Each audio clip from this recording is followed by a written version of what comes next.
Hello, everyone. My name's Rebecca. I'm the Events Officer for the Scottish Society for Northern Studies. Thank you again for joining us tonight online. Before I introduce tonight's speaker, I'm just going to mention a couple of things. If you have any questions throughout the presentation this evening, please pop them into the chat function, as there will be a couple of minutes at the end for me to relay your comments and questions to the speaker and to get their response. Similarly, if you have any technical issues during the talk tonight, please pop those questions or queries into the chat, and my fellow volunteer, Peter, will endeavour to do his best to resolve any problems. Right, with that said, I'd like to introduce our speaker. Dr. Carolyn McNamara completed her PhD in Celtic Studies at the University of Glasgow in 2021. Since then, she's worked as a research assistant on the Oyster Habitat Suitability Project, which is an interdisciplinary project at the University of Glasgow. Currently, she's also in the process of completing her first book, which looks at early medieval monasteries in the west of Scotland, which leads us to tonight's topic that she'll be discussing.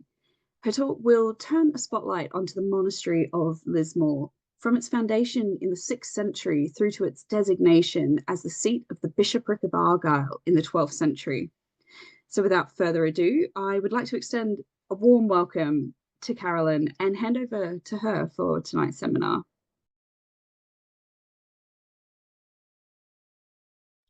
Thank you very much, Rebecca. Let me go ahead and get my screen shared.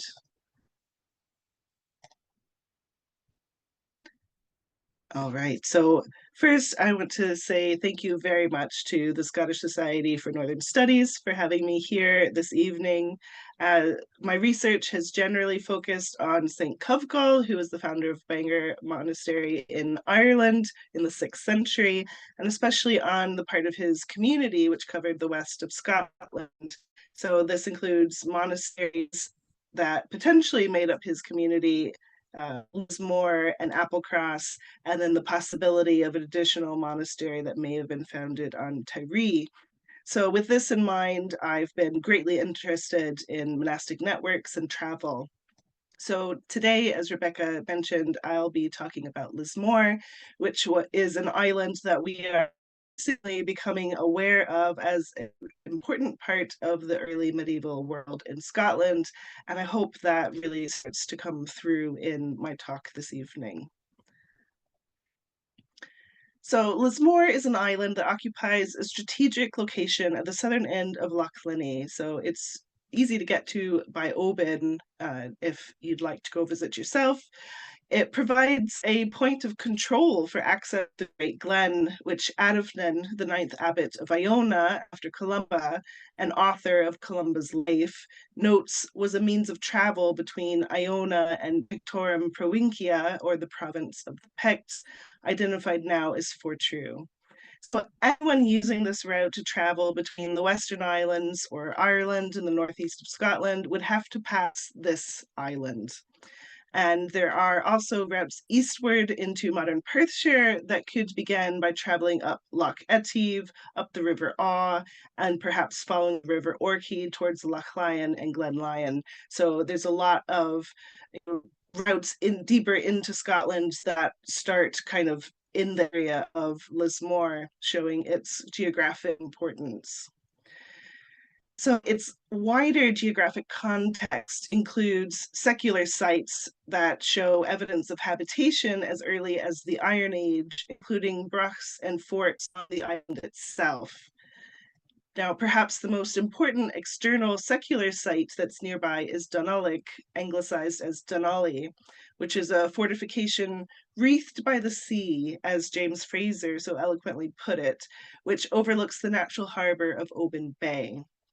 Now, it's possible that Lismore could have interacted with Dunolly in a manner similar to that seen between Iona and Dunnad, or Bamborough and Lindisfarne, though this is a topic I'm still looking into. So additionally, Lismore could have been a hub of ecclesiastical activity, especially, again, for those traveling up the Great Glen to Fortrue and its hinterlands, possibly giving some greater weight to contact between Lismore, Iona, and Rosemarkie. So Dunolly is believed to have been a royal centre of Kinlochnairn with activity from the 7th and 8th centuries, and is more frequently mentioned in the Irish annals than any other stronghold in northern Britain, including once as an arx or as a citadel. And the Irish annals are a really vital source for us for what's happening even in the west of Scotland in this early medieval period.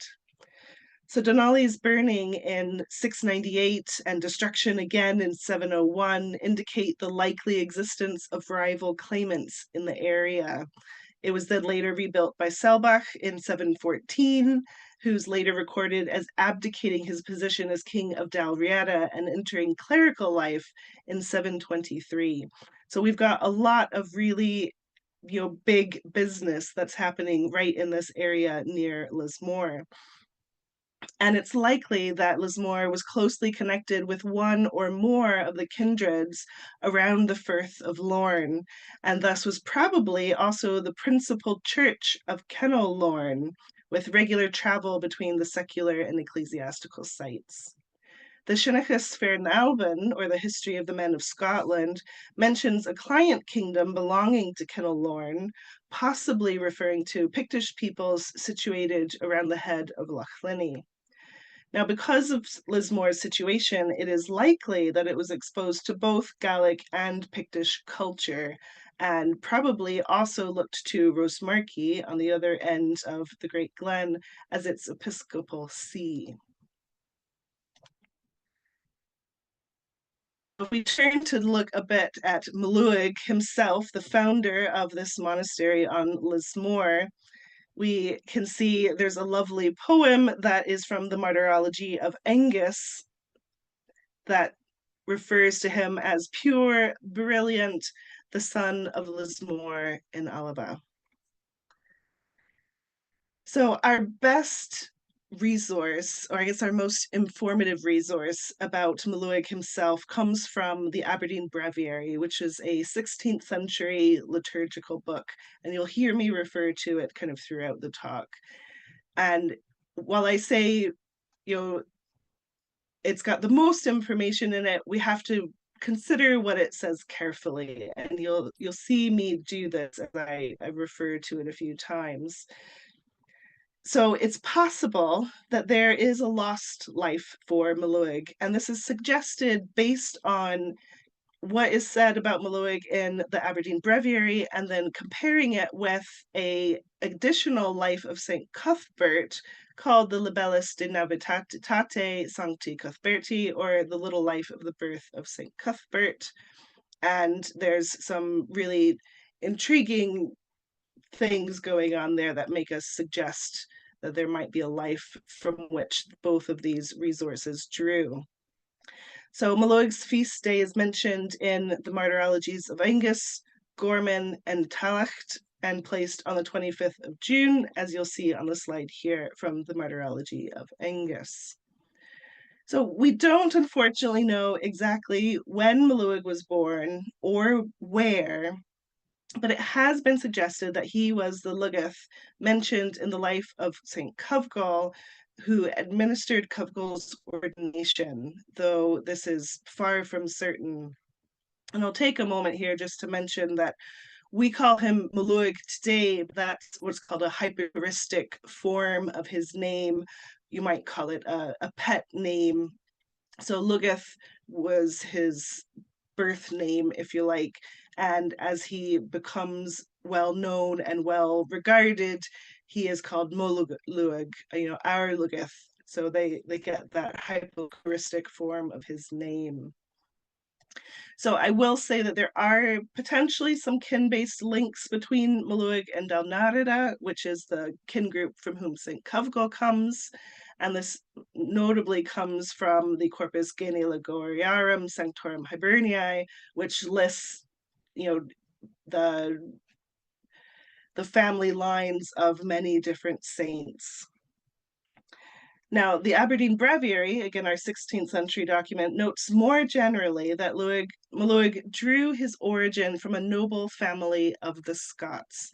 And in this case, they're not referring to Scotland as we think of it today. They're referring to Gaelic speakers or to Ireland, kind of more generally, and goes on to say that he arrived in the northern parts of Ireland through many dangers of the sea.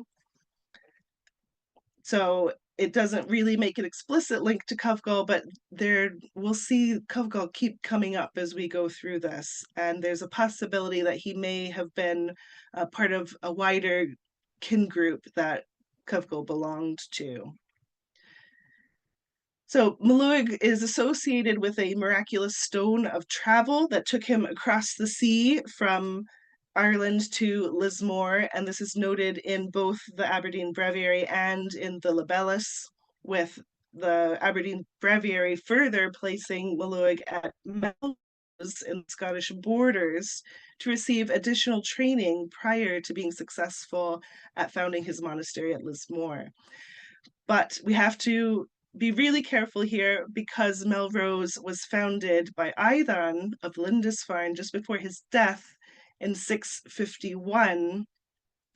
And Maluig died much earlier than that in the end of the 6th century.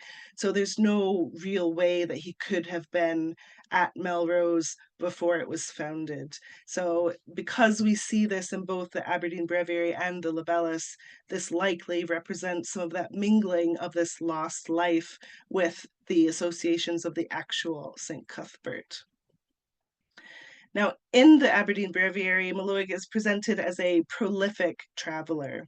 He supposedly traveled as far as Thule, which is frequently believed to be Iceland, where he is said to have instructed the inhabitants on Christianity. He was also depicted traveling around Ross, spreading Christianity and building churches.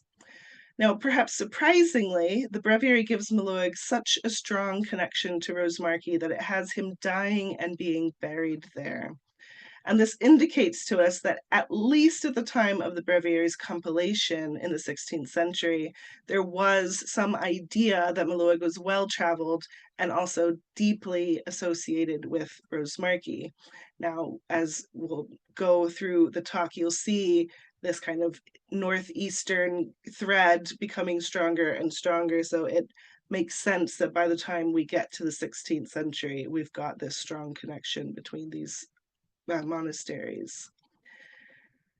So I will note that Adamnan himself in the life of Columba, which is one of the best resources that we have for monastic life in the west of Scotland, never actually mentions Lismore, and that's even though Maluig and Columba were contemporaries. Their monastic foundations would have sufficient reason to interact, especially upon Columban missions up the Great Glen, which Adamnan tells us actually occurred. And considering the mentions made of Covgall and Bangor in the life of Columba, it is maybe a little surprising that there's no mention of Lismore. And that may imply a lack of a working relationship between Lismore and Iona. But another alternative, considering that Adamnan doesn't mention any non-Columban ecclesiastical settlements in Scotland, aside from one mention about their monasteries on Tiree, that this could be an intentional move by Adamnan to facilitate the perceptual and political rise of Iona to prominence in the 8th century. So while the Aberdeen Breviary notes that Adamnan took the abbacy of Lismore by instruction of his abbot, it is most likely the connection between Adamnan and Lismore is an error or is a remnant of an abandoned attempt by Iona to lay claim to or to exert influence over Lismore at some later time. Now, for the end of Maluig's life, when we look in the annals, and that's where we tend to see these reports of the deaths of saints or of monastic founders, we sometimes see quite long or detailed entries, such as in the case of Covgall, for whom the entry gives the number of years, months, and days of his oversight of Bangor. or we'll see specific terms used like pausat, pausing, or quiowit as like resting or sleeping. For Muluig, we get this very sparse obitus lugida Lismore, the death of Lugid of Lismore, to report the end of his life. So that's a little surprising to me that we get this very abrupt, short reference to him for his death. So we can see that here, look at the mentions of Lismore in these Irish annals. And so these are coming out of the annals of Ulster. The monastery of Lismore, as I mentioned, was founded during the time of Columba, and judging from the record of Muluig's death in 592, so again, that's why it's not possible he could have been at Melrose. So although there's no direct record or evidence of the foundation of the site, we initially look at this annalistic evidence to say, well, he's said to have founded the monastery. He died in 592. Clearly, he must have founded it before he died. I've not yet heard of any ghosts founding monasteries, but you never know. So although we've got no direct record or evidence of the foundation of the site, there is a recent radiocarbon date acquired from a sample of material from the graveyard at Clachan that returned a date between roughly 656 and 768 AD, making the site active sometime in the 7th or 8th century, and another sample dating to between 970 and 1030, telling us that Lismore was widely active in the early medieval period. So as you see here, I have 6 likely mentions of our Lismore in the Irish annals. The first 3 are the strongest candidates, as they occur before the second Lismore in Waterford, Ireland, was founded. Now, it's possible that these other 3 that I've included here could also have been abbots of our Lismore. And the reason I say possibly is that these 2 monastic houses known as Lismore, active at the same time in the early medieval Irish world, start to get really confusing to pick apart for modern historians.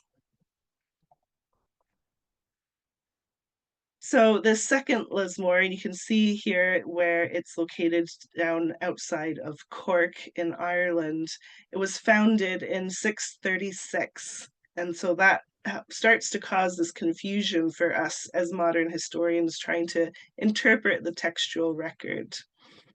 So this second Lismore was founded by Saint Mohutu, also known as Carthage, whose death is recorded in 637.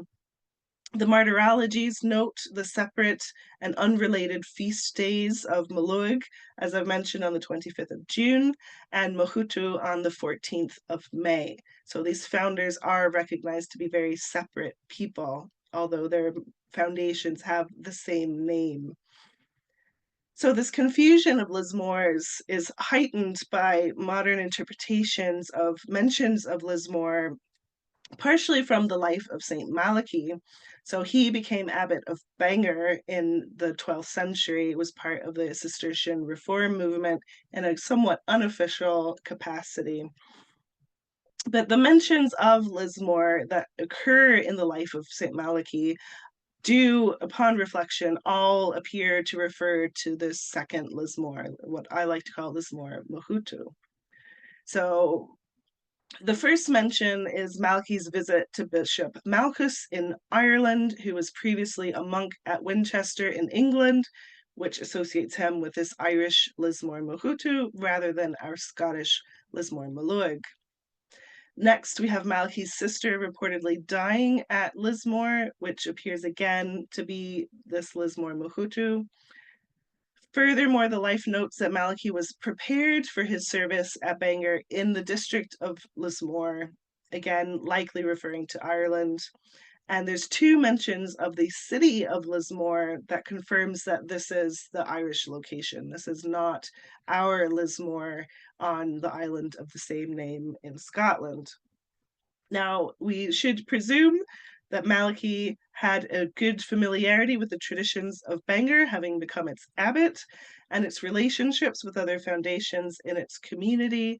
And he could and likely would have transmitted this information to his friend, Bernard of Clairvaux, who was a very important man in the Cistercian Reformations in the 12th century, who was the author of his life. And Bernard and Malachy spent some extensive time together, upon which Bernard wrote Malachy's life. So our Maluig does appear to become confused for a few other people with similar names as well, adding to this further confusion. So in the Martyrology of Tallaght, under the notes for the 4th of August, there's a poem that references a Malua, who is also included in the Martyrology of Angus, which they're related manuscripts, but I won't go into that depth here today. But the 4th of August is not the feast day of our Maluig. It is the feast day of Malua of Clonfert Mullo in Ireland. So this Malua is specifically referenced as studying at Bangor, while the Aberdeen Breviary has our Maluig studying with Brendan. So potentially part of a whole different training community with Brendan the navigator. So in the life of Malachy, again, there is a reference to a member of Covgall's community named Luanis, whose numerous monasteries filled both Ireland and Scotland, and who is often assumed to be Maluig of Lismore.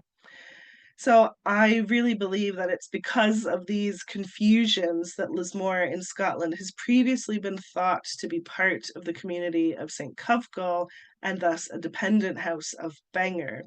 But as we continue to work through our material this evening, I think that we will continue to see that the evidence doesn't really point in that direction, and that we should consider Lismore as a kind of head foundation in its own right and in its own importance.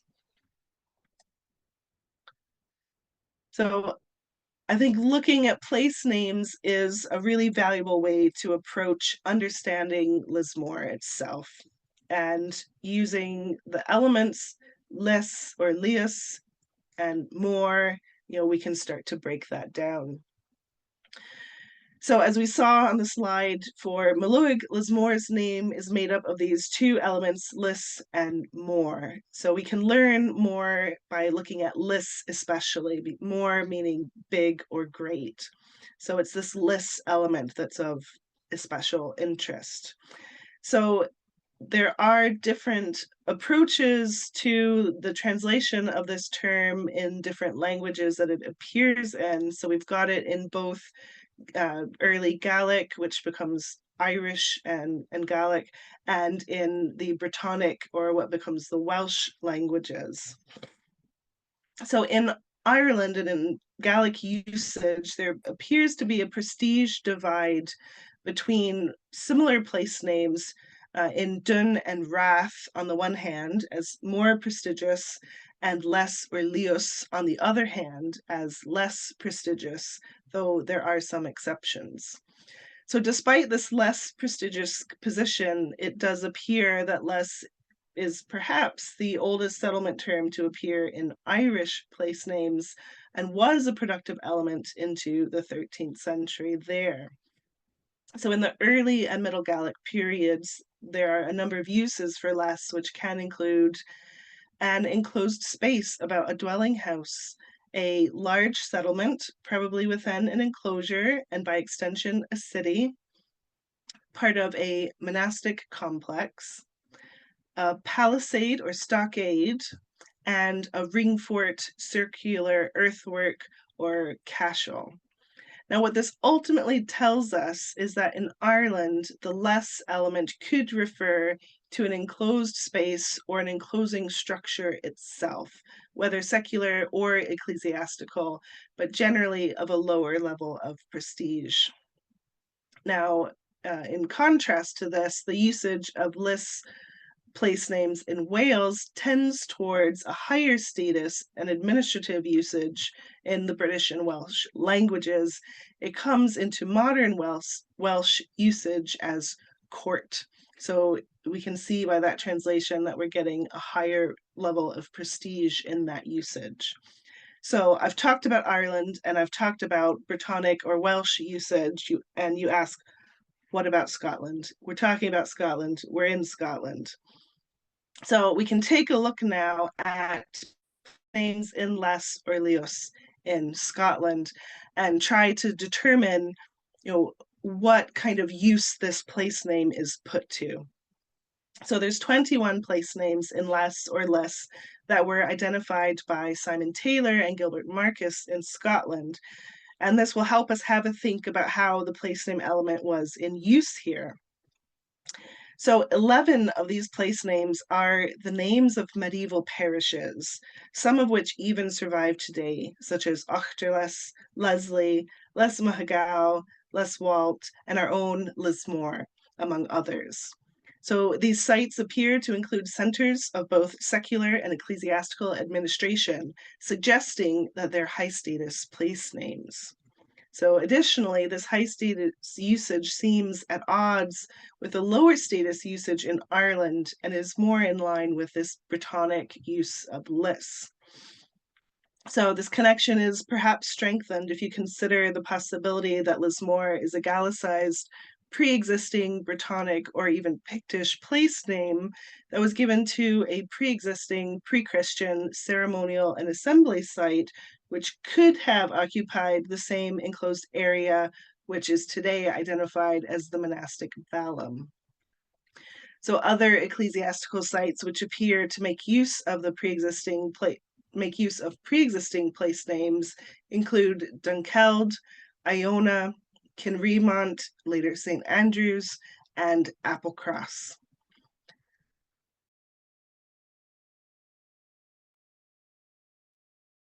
So taking all this together, it appears that Lismore Maluig was likely founded on an existing high status or administrative site and should perhaps be interpreted as Great Court in line with the British or Welsh usage, rather than the generally lower status large enclosure or Great Garden that would follow a strictly Gallic interpretation.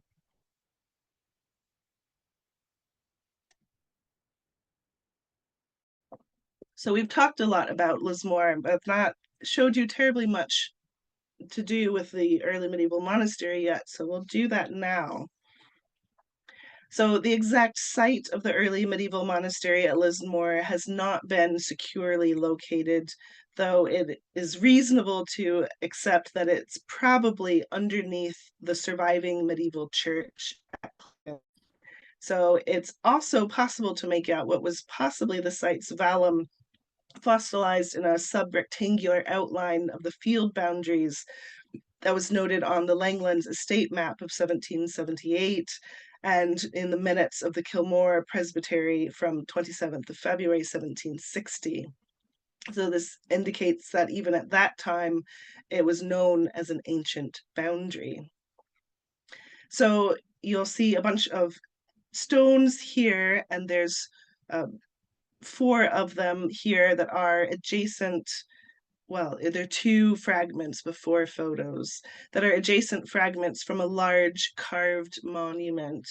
And it's notable because the key pattern on these can be aligned. So on the left side of these 4 photos, you're seeing the thin edge of the fragment, and the key pattern that's on those shows that these fragments were right next to each other on this carving. So unfortunately, they were trimmed for reuse as grave slabs. So we see a lot of destruction of early medieval crosses and cross slabs. Fortunately, we do have these pieces that survive to help us understand a little bit more about, what was going on at Lismore, and we can tell a surprising amount about the monastery from these small fragments.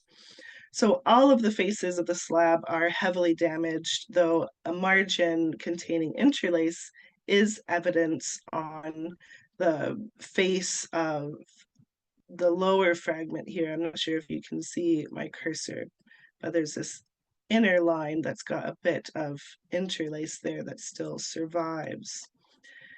So there are two defined panels on the other fragment that are defined by a transverse strip of the same width. So we can see that it's making this kind of T shape here. And there's traces of interlace, with one panel having a lightly sunken inner frame that encloses the remnants of a low relief spiral ornament with what are called voluted trumpets and a large pelta. Now, the second panel just above the first is unfortunately even more damaged, but it looks like it probably included some foliage decoration on it. So although the monument's incomplete survival and unusual features, including the recessed edges, make it difficult to be certain whether it would have originally been a narrow cross slab or a slab-like cross, based on the similarity of its features to other surviving sculpture, it seems most likely that it was originally a freestanding cross. Based on the dimensions of these surviving fragments, it's possible that the full visible, excuse me,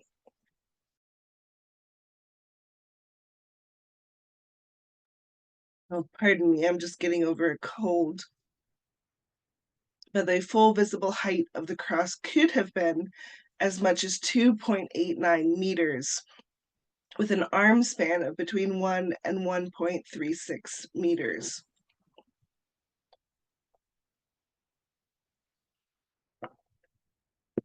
So we can see here, when we're looking at these fragments and considering the size of the original cross, that a lot of effort and a lot of money would have gone into the creation of this piece.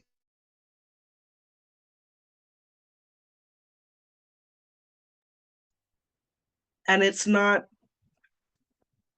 you know, your random field hand that would have been able to create this work of art for this monastery. It would have required specialist skill, who may have been drawn to Lismore from other locations, perhaps such as Rosemarkie.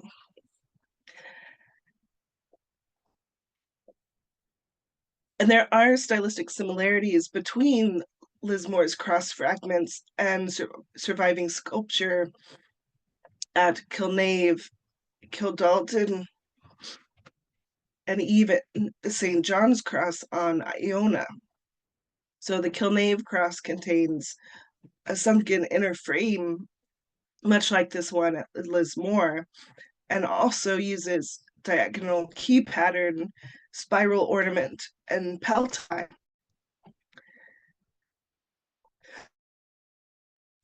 It includes diagonal fluting along the margin on the edge, which is also seen at Lismore.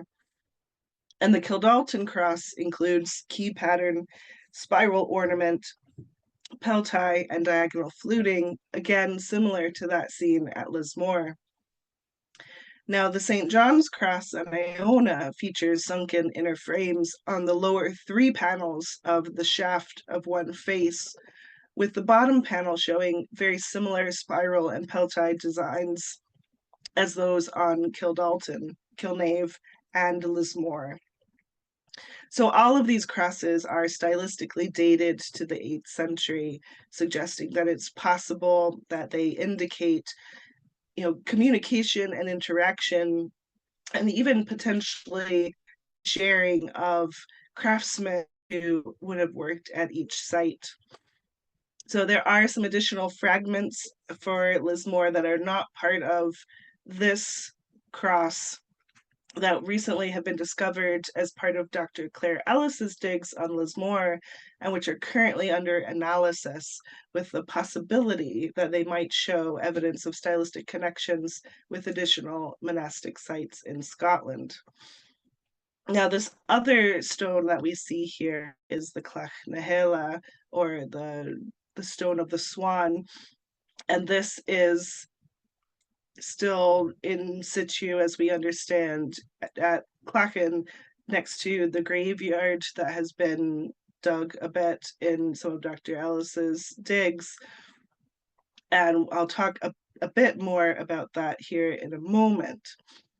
So, as I mentioned, Dr. Ellis has led recent archaeological digs on the island of Lismore, some of which I was fortunate enough to get to participate in. And based on material that she recovered from digs pre-COVID, there's evidence of burials in the 7th and 10th centuries, giving really useful information for the depth of time which this monastery was in use, and lending support to the idea of its early foundation. Now, additional digs were undertaken post-COVID, bringing up additional highly valuable evidence for the monastery, which Dr. Ellis has mentioned in various presentations that she's given. And I'm very much looking forward to reading the eventual publication of this valuable work so we can be even more informed about, Lismore and its history, and the clearly high status that it had at this time, to be able to attract a specialist or an artisan of the skill that would have been required to make a cross of this size and of this design complexity. So with that in mind, I want to move on about Lismore as a potential holy island. And so that's as opposed to it being an island that just has a monastery on it. And the frequency of ecclesiastical place names on the island of Lismore suggests the possibility of a heightened religious importance in the history of the island. Now, the existence of the monastery of the same name, which became the seat of the bishopric of Argyll in the 12th century, indicates this kind of importance. So we can consider the possibility to which, like Iona, Lindisfarne, or any number of island-situated monasteries, we may be able to speak of Lismore as a holy island rather than an island with a monastic presence. So I do want to put a caveat in here that it is difficult to speak to the formation of a place name with an ecclesiastical element as early medieval, because their first time being recorded is frequently quite late. So we can look first at hagiotoponyms, or place names with the names of saints in them. This includes the element kill or church, as they can be early. So potential place names on Lismore are Kilmaluig, Kilendrist, Kilcharan, and Killeen. Kilmaluig, of course, the Church of Maluig, located at Clachan, is the site of the current parish church, which was formerly the cathedral of the bishopric of Argyll. Kilandrist, or the Church of Andrew, is first mentioned in Blau's Atlas in the 17th century as Kilandren, and includes a symbol on the map noting a structure of some sort. There's a well dedicated to St. Andrew immediately to the south of the supposed chapel location, and if it is early, might be a 8th century place name. It'd be noteworthy if this was so, because the main cult of St. Andrew is generally associated with the east of Scotland. Now, Kilcharan, or the Church of Kieran, was also first attested in Blau and noted in the RCH Hemas as an ancient site, believed to include a chapel and burial ground. Killeen is another first attested on Blau's Atlas, which may refer to John, whether John the Apostle or John the Baptist is uncertain, or possibly to an Ion or Aoan with what would likely be a cult of someone local. Now, there's no surviving evidence of a chapel here, and this place name may have originally been attached to another location on the island.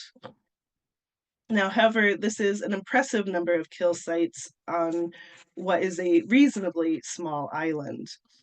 And while it's not possible to confirm these place names as early medieval, the possibility does exist that some of them could be smaller chapel sites arranged around a central ecclesiastical foundation, as is seen on Iona in St. Oran's Chapel, St. Mary's Chapel, and Kilchanach, or the Church of St. Canach.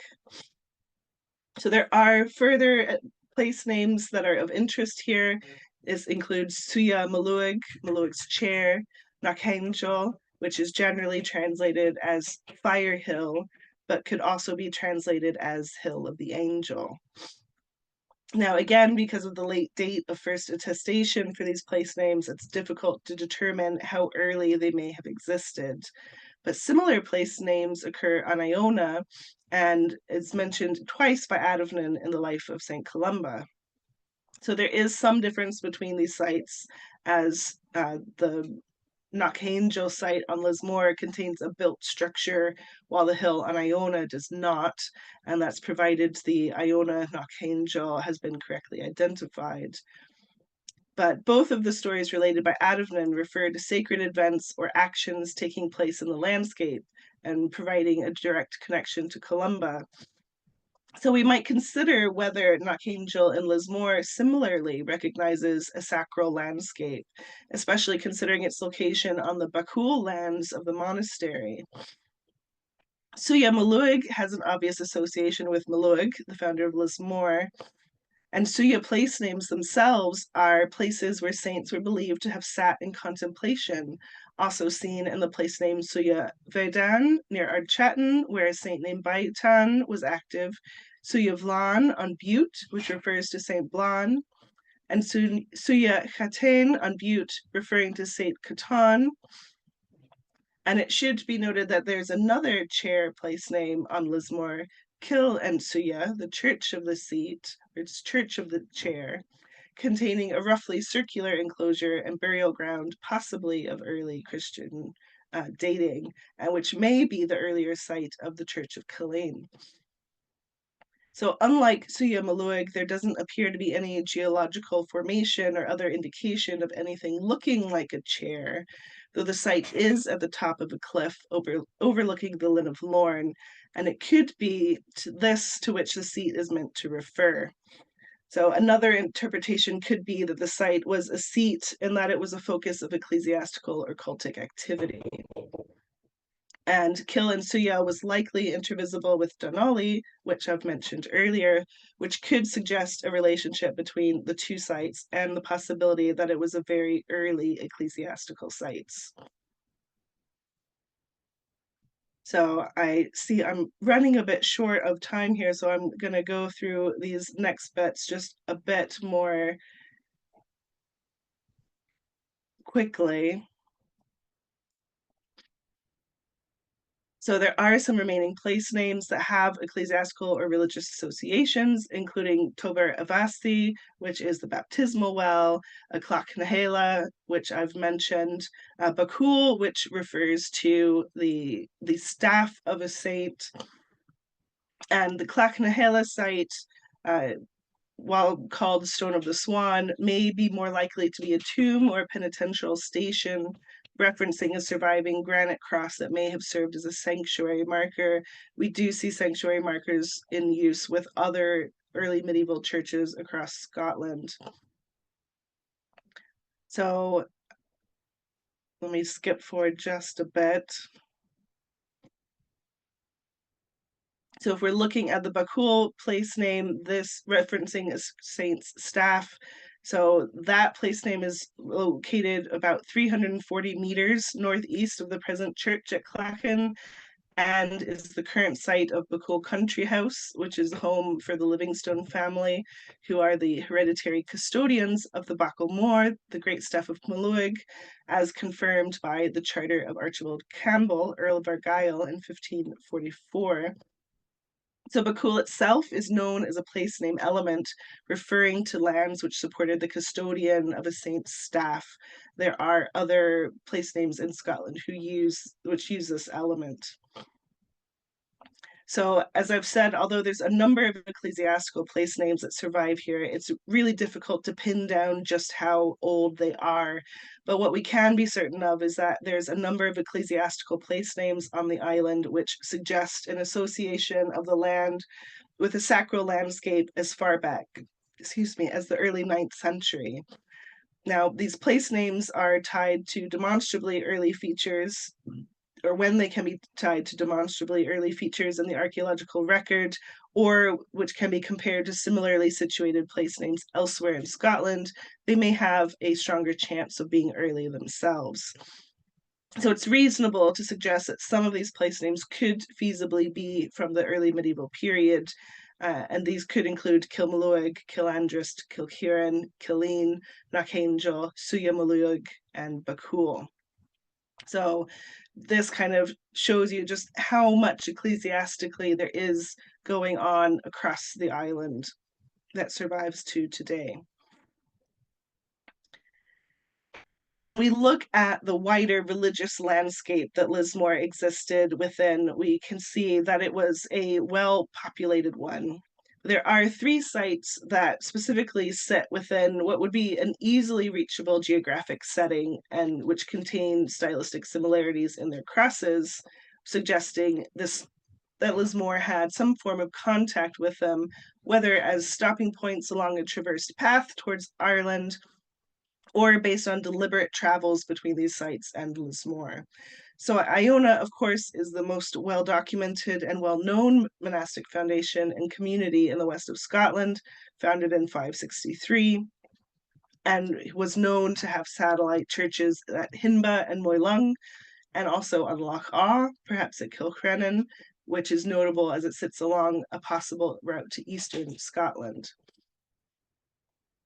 So these stylistic connections that I've mentioned, such as the use of panels and freestanding cross form rather than a cross slab, appear on these 8th century sculptures at Lismore, Kilnave, and Kildalton, and Iona, showing that regular communication and likely visitation existed amongst these sites and their inhabitants. So Kilnave is the site of an 8th century freestanding cross with stylistic links to Lismore. It's there on the north side of Islay. And then we have Kildalton on the south coast of Islay, again, potentially linked with Lismore through these stylistic similarities on the crosses. So if we're thinking about travel for Lismore and around this west coast, maybe towards Ireland environment, with a potential route that someone going from Lismore to the north of Ireland may have taken. So the suggested route would take approximately 3 days in good weather, Dunad being a first stop, and in good weather, through some research I've done, I've presumed it's about 70 kilometers is a reasonable amount of water to cover on a good day. Now, emphasis being on a good day. So if they preferred to go to an ecclesiastical location, I stop at Kills instead, which is just another 10 kilometers further. Day 2 could see our travelers making the 55 to 65 kilometer journey to the coast of Kintyre near South Mooresdale, from which a roughly 2-kilometer overland journey would put them at Kilmalloig, a sensible place for ecclesiastics from Lismore to visit. And then the final day would be around 56 kilometers to Ireland, perhaps the beach at Cushendun, before moving on to other destinations.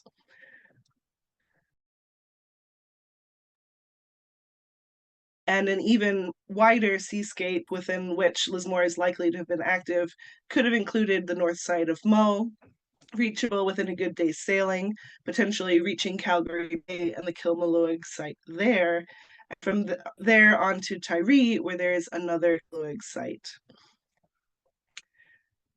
So Lismore's experience of the Viking Age is in some ways reasonably typical. So Lismore did come under threat of Viking attack or Viking influence, given that the Southern Hebrides as a whole were thus exposed. As an example, although understood as an early gathering site, an Ormadale, also in the Oban area, its surviving name consists of mixed elements of Gaelic and Old Norse, with the earlier element being the Old Norse orm, which is probably a name, plus the element dalar, which means valley. And then on this was later added the prefix in Gaelic dún, or fort. So the use of dalar as a place name generic is known on the western coast of Scotland and can be connected with Norse settlements, especially in this coastal area. There are additional local Norse place names in the area, including Glensanda and Imbersanda and Eriska, which is likely the name Eric plus the Old Norse a, or island.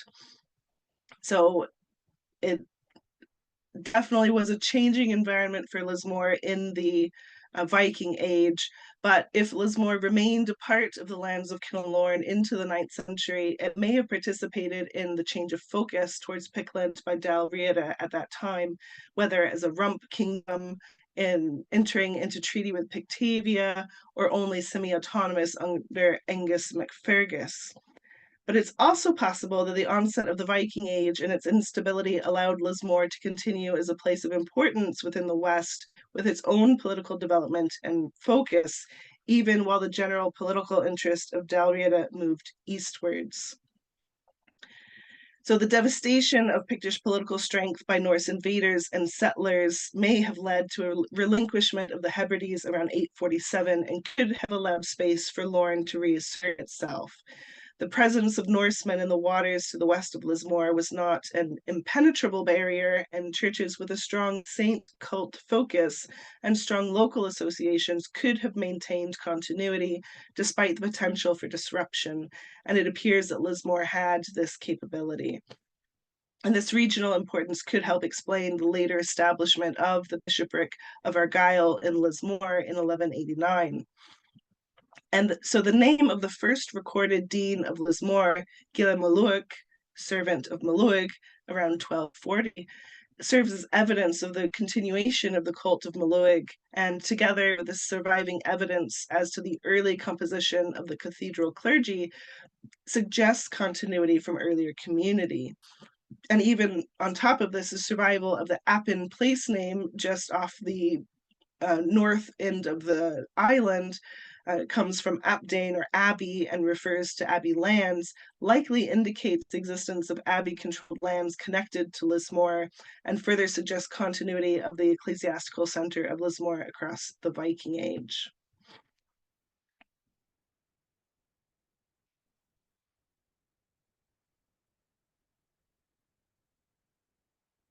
Here we are. So the cult of Maluig spread widely, as evidenced by these hagiotoponyms. So that's, again, place names with the saint's name in them, and generally divide into an Eastern and Western grouping. This Western cult is particularly sea-based, in marked contrast to much of the Eastern cult. And these place names in the West may describe a possible seascape within which the cult of Maluig traveled. So we see a site of St. Maluig's Chapel on the southwest side of Raasay, just where the modern ferry from Skye lands, and it's particularly interesting due to its closeness to Applecross. It's about 23 kilometers by boat. The survival of 7th century cross-incised stones and a class 1 Pictish stone, which bears an incised cross of arcs. So there's some really interesting questions about what kind of interaction may have existed with Applecross once Applecross was founded.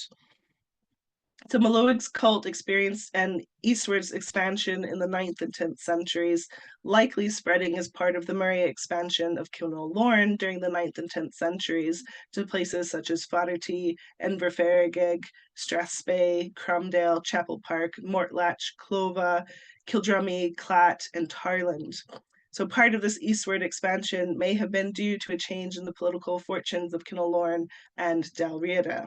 It's interesting that this is the same time at which the cult of Applecross's founder, Melrua, is also spreading east in some really closely linked areas. But the strength of Maluig's cult specifically in Clat, is further strengthened by the evidence of Master Duncan Shearer, who was the canon of Aberdeen and the rector of Clat, who made a charter mentioning Maluig in 1501, and the presence of dedications made in the name of Maluig by Alexander Spittal, prebendary of Clat in 1537, which specifically mentions Maluig as patron of Clat.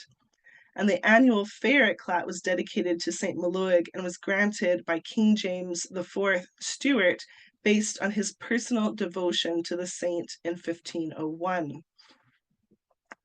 So, in conclusion, looking at the surviving physical and textual evidence, it's clear that Lismore itself was an important and high status foundation from at least the 8th century and into the final years of the 12th century. The stylistic similarities of sculpture between Lismore, Islay, and Iona, combined with its physical location, speaks to Lismore's connection with other ecclesiastical and secular locations, indicating the long-term movement of people and ideas. The importance of Maluig in both East and West into the 12th century and beyond speaks to the staying power of his cult, even in the absence of a surviving life of Maluig. And this is even more profoundly displayed by the fact that Maluig was culted in Aberdeen into the late 16th century, and that James IV Stuart himself had a personal connection with the saint. So I apologize for going a bit over time, but thank you very much.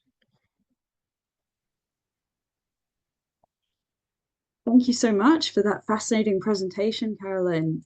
You've really put Lismore on the early medieval map for us this evening and Yeah, illuminated so much of the history of the island. and there's so much more that's going to be coming out once Dr. Ellis is finished going through everything that she collected, and I really think it just is going to tell us even more like how important and how special and how high status this monastery was. Yes, that's what stood out to me about your presentation is not just what you've been able to tell us, but how much more there is to know. So thank you again. That was absolutely fascinating. Yeah, keeping in mind that you are battling against a cold, I will keep the questions short. I've got one myself, and I can see one in the chat. And I will ask that if anybody else has further questions for Carolyn, perhaps pop them in an email. I will share the details so that we can share those with Carolyn directly, and you could discuss that at length. But does that sound okay to you, Carolyn? Yeah, Just that's great. two Yeah. quick questions, and then we can let you off. As yeah, so personally, I found that so interesting about what you were saying right at the start there. Saint Molag, Maluig, yeah. Maluig. I found the story interesting about this foundation myth for Melrose, and I wondered if you could comment a bit further on why that might have been. What's the incentive there? I just find that absolutely fascinating.